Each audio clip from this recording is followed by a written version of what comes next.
Israel has been exercising inside Israeli prisons is blatantly another step, another phase of the genocidal war it has been unleashing against Palestinian prisoners. Bassel Faraj, stand by for just a moment because we're going to unpack some of the numbers. Under the deal, roughly 2,000 Palestinian prisoners will be released in exchange for the 48 Israeli captives.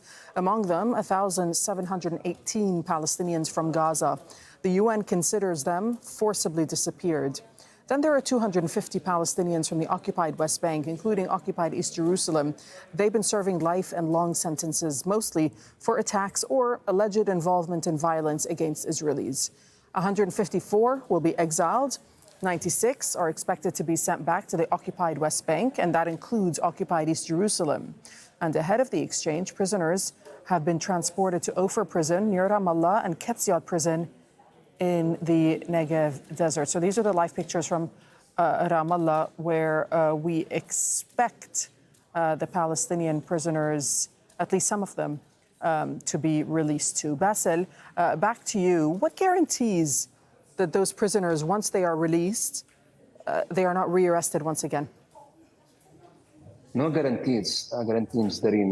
In fact, historically, Israel had rearrested. Let's just remember the Gilad Shalit exchange deal, where Israel, of course, arrested many of the prisoners who were released as part of that deal. In fact, the recent ceasefire agreements, so in November and January, also led to the rearrest of Palestinian prisoners. So I think there are no guarantees for the rearrest. And actually, unfortunately, of course, given that we are living under this brutal colonial regime, the fact that they might be threatened with execution, with killing by the Israeli regime. So there are no guarantees.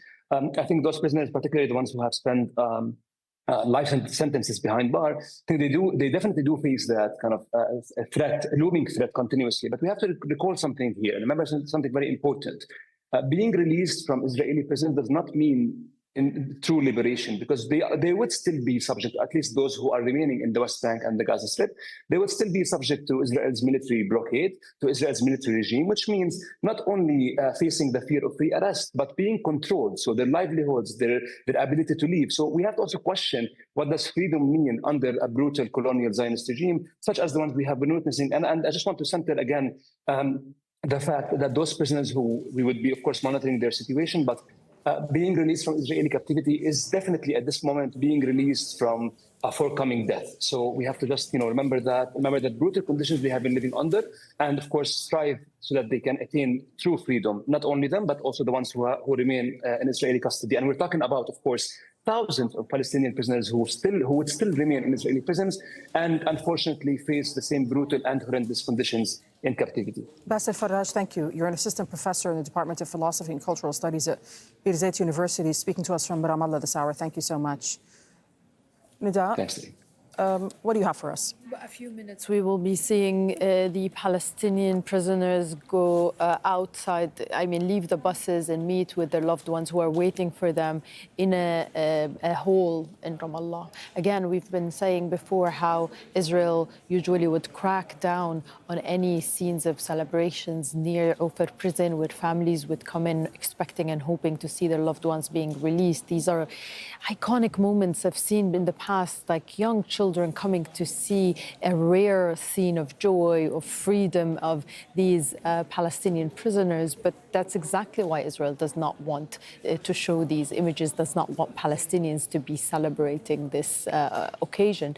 So that's why the buses have been released from outside Ofer prison, and they are making their way, as we see here. These are the cars of the Palestinian police to the bottom right, basically ensuring that the buses would arrive to their destination in the Ramallah Cultural Center, where families have been waiting since the early hours of the morning, hoping that they're going to be reunited with their loved ones. Of course, we need to say that some of those who were coming to Ramallah hoping to bring their loved ones home have been surprised to learn that because there were objections from Israel, that now they're not going to be released into the occupied West Bank, but rather be exiled as part of what Israel does to many Palestinian prisoners. They kick them out, rather, of the Palestinian territory, and they live in exile the other problem that we're often faced with is that when they are leaving the occupied West Bank and their families are trying to go meet them abroad, then the Israeli forces would stop the Palestinians from traveling because Israel controls the borders controls the borders and can prevent many Palestinians from traveling. So we might be looking at families who will be seeing their loved ones deported and exiled out of Palestine, but have no way of seeing them altogether. These scenes, again, are remarkable, where we see Palestinians who have been in prison for decades meet with their loved ones and see their families, some for the first time, Darine. Okay. Nidat, thank you. We'll stay on these live pictures and we'll come back to you in a little while, but I'll bring in Yossi Bilin, who's joining us from Tel Aviv this hour. He's a former Israeli justice minister and former deputy minister of foreign affairs. Yossi, you also helped initiate the Oslo peace process in the early 90s, a point that I'm going to come back to in just a moment. But first, I mean, you and I have spoken many times over the past 2 years. As today develops, the captives have been released. Palestinian prisoners are being released as well. Trump now in Israel. What are your thoughts? Just give me your initial thoughts, first of all. It's overwhelming. It is difficult to understand what is happening. Really, it is a day of joy to see the people who were released, the hostages who were released. It is a day of mourning because so many dead people have not even been brought back to Israel. Some of them will be brought back. The President of the United States is visiting Israel, will address the Knesset very soon.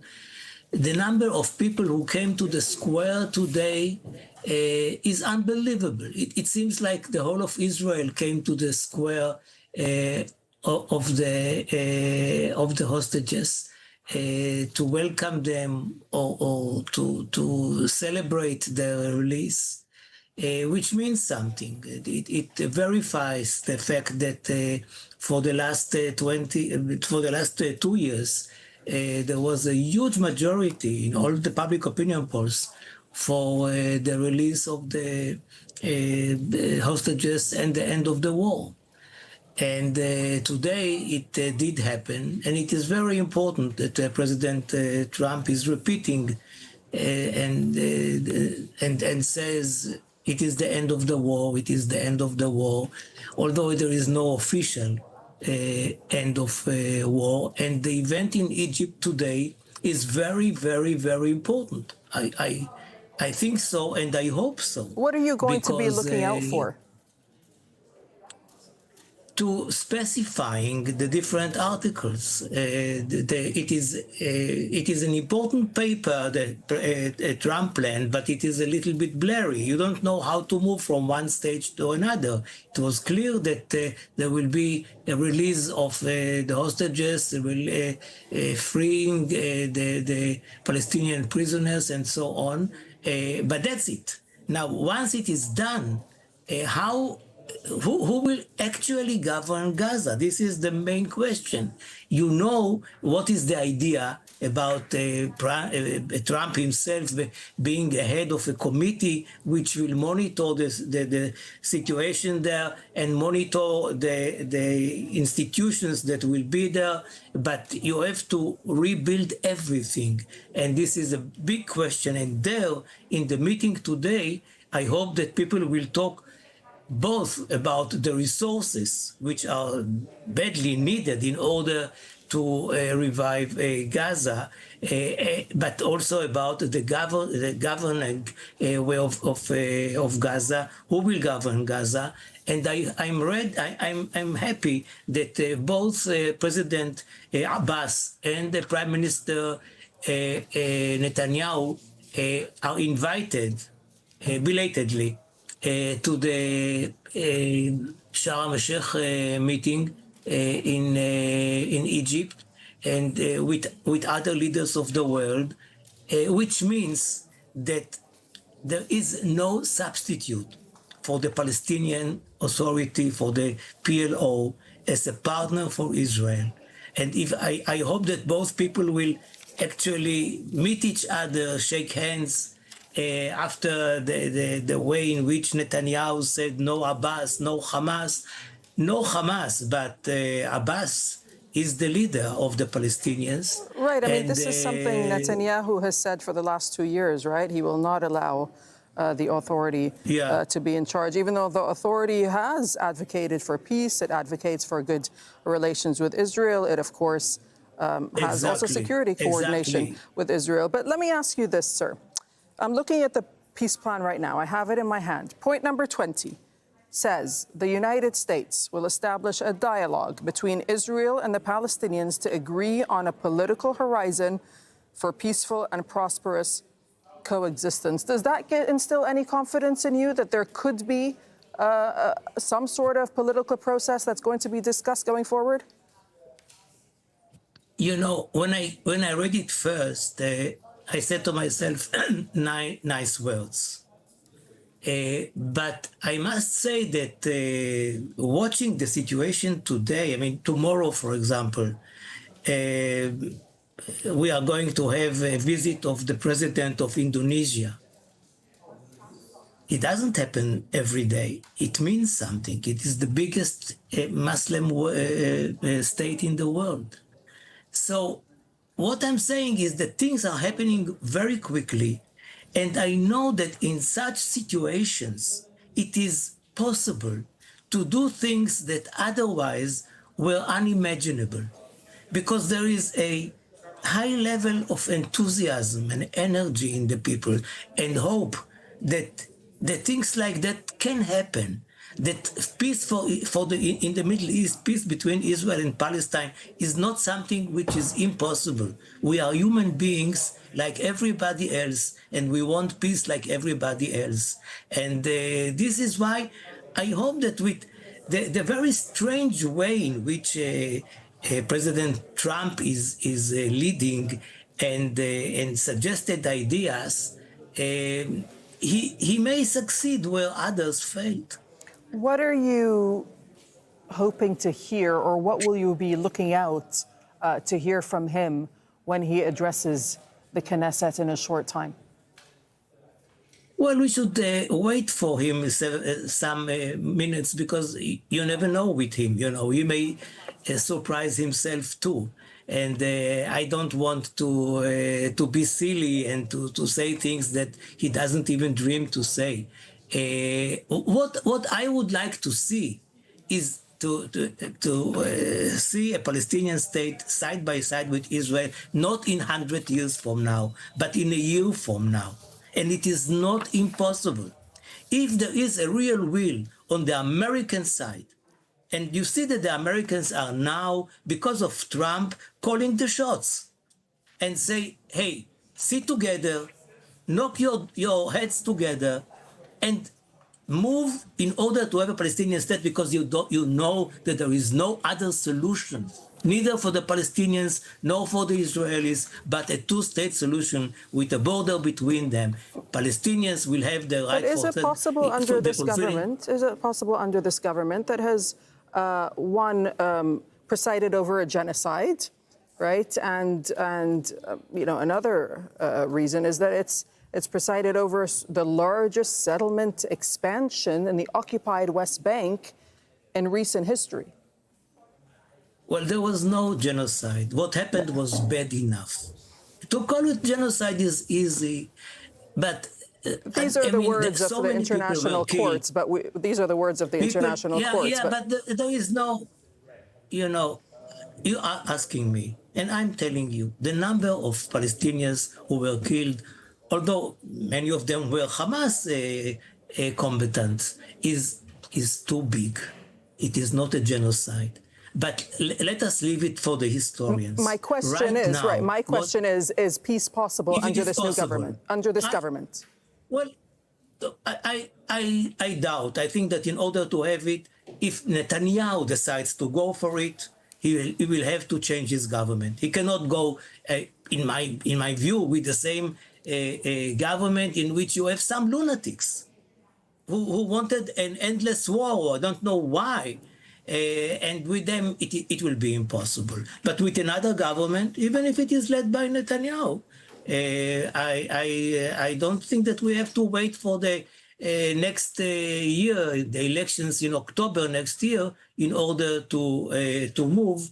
And this is why, again, if Trump insists upon something like that, I think that it won't be impossible. Okay, we'll leave it there. Yossi Beilin, you're a former Israeli Justice Minister and former Deputy Minister of Foreign Affairs, speaking to us from Tel Aviv this hour. Thank you for your time. Nida Thank you for having me. And Mohammed Masri, you're here with us once again. Nida, what are we looking at? Because now some of the Palestinian prisoners have been released. I mean, these are the pictures. Just talk us through them. Yes, the Palestinian prisoners are in the buses still making their way from Aufar military prison into the Ramallah's cultural center, where their families are really expecting the release and expecting to be seeing them. By the way, I put this picture that we have on the screen to one of the people I usually talk to from the Prisoners Commission, the Palestinian Authorities Prison Commission, and I asked, who are these? Can you tell me who we're seeing on this picture? And the response was, their shapes and their looks have changed so much that I cannot even identify them. And this is coming from a person who deals with prisoners' stories day in and day out. They have all the records, all the trial cases, all the visitations. Every single piece of information you would get is through these people from the Palestinian authorities. That's quite a statement. And we've been seeing that a lot over the past 2 years. Just this morning, we've been reporting on Ala al-Rimawi, who's been released after a 2-year detention, and he lost 40 kilograms of his weight, saying how food was almost inaccessible and how it was very abusive, how he was beaten up several times, how he himself saw people flat out faint and die in front of him without him being able to do anything. This is just one testimony of a lot. But again, they could not recognize the faces of the Palestinian prisoners. So it will be also a difficult moment for the families. I remember one of the releases we have been covering, we've seen the prisoner coming out and telling his family, don't hug me because I have scabies that could be contagious. And this is a case that we've seen a lot, scabies being very spread in Israeli jails without Palestinians having any access to treatment. And the families still embraced him and said, you know what, we don't care. We are so happy to see you. We were waiting for this moment. We're not going to let it go. So this is the sentiment amongst many Palestinians, that they might be surprised to see the pain and the suffering that their loved ones have endured inside Israeli jails, particularly in the past 2 years. But it's still a moment that was awaited for. And of course, there's some pain for the families who say that their loved ones have passed away and could not be with them in this moment, including the family of Aroum that we've reported on also last night and early this morning. They expect the 2 brothers to be released. Of course, they are set for being exiled outside of Palestine, but they say their mother has waited all of these years for this moment, but unfortunately she passed away.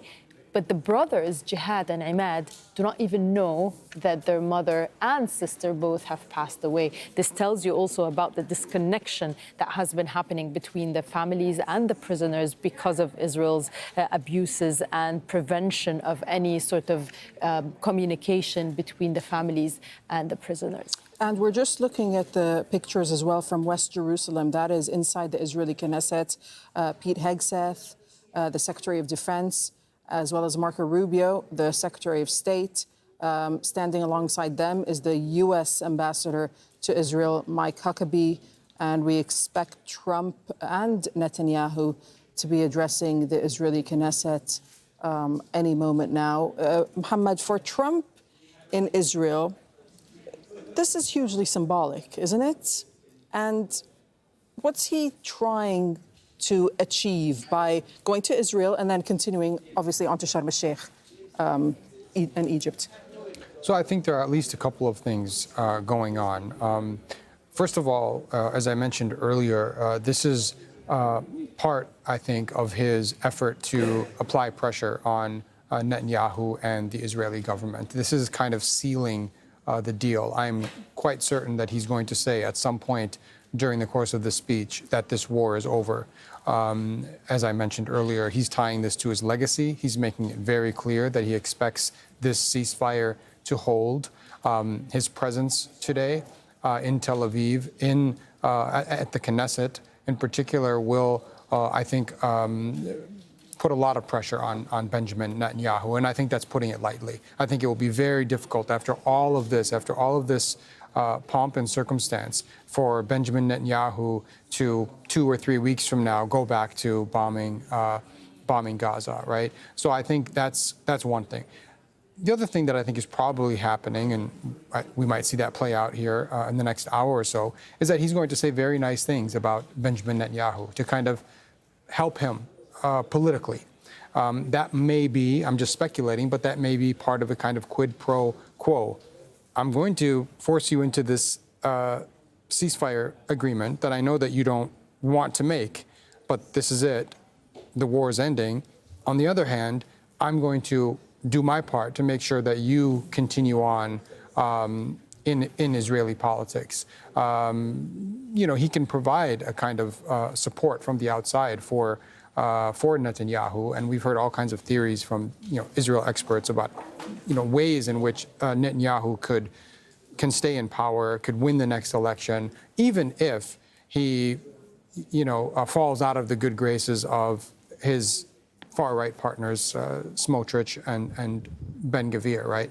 So I think that's going to be part of this as well. I think people expecting Trump to say bad things about Netanyahu today are going to be in for maybe an unpleasant surprise. I think he's going to say very nice things about Netanyahu. He's going to try to credit Netanyahu to some extent for agreeing to this deal. And of course, we did see a bit of that when he was speaking to reporters on Air Force One. We did.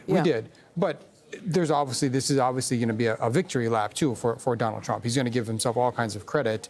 We heard him this morning say that he has stopped 8 wars and saved millions of lives. And I think we're going to get more of that discourse here when he finally does stand up and speak. Nida, these are the scenes from Ramallah. Some celebrations going on where the Palestinian prisoners, some of them at least, have just arrived. Yes, we are expecting them to now be allowed outside of the buses and into their families. It's interesting to see the Palestinian authorities, police trying to organize the scene. We've seen it before, the presence of the Palestinian police in these releases. We've seen it before in previous swap deals, but it seems they want it also to be more organized this time. Again, it's a very emotional moment for so many families who've made their way from so many areas all across the occupied West Bank, trying to bring their loved ones home, a journey that could take them hours, a journey that could, put them in trouble as well, because we see how Israeli soldiers have been dealing with Palestinians on Israeli military checkpoints that are scattered all across the occupied West Bank.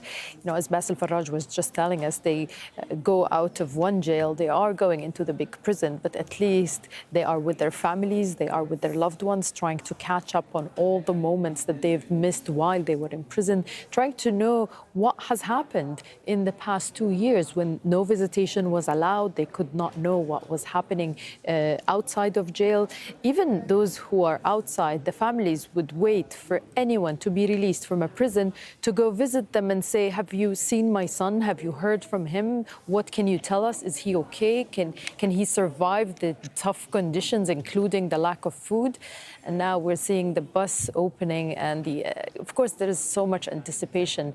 The person organizing this is a released prisoner himself, and he's now trying to get the prisoners out of the bus and into the arms of their loved ones who have been waiting, anxiously for this moment to happen. We expect these emotional reunions to happen.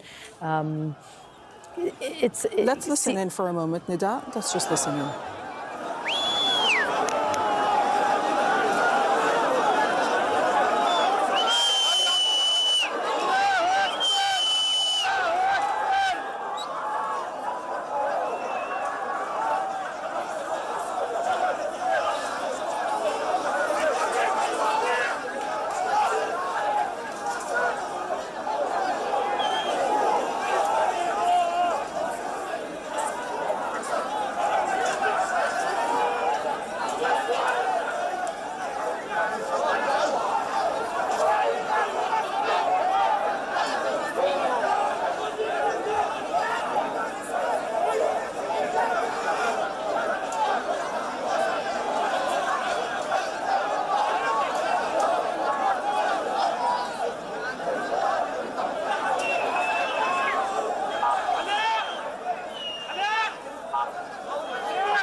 So obviously emotional scenes, right? The families have come out to greet the Palestinian prisoners that have been released from Israeli jails. Nida, talk to us about who these people are.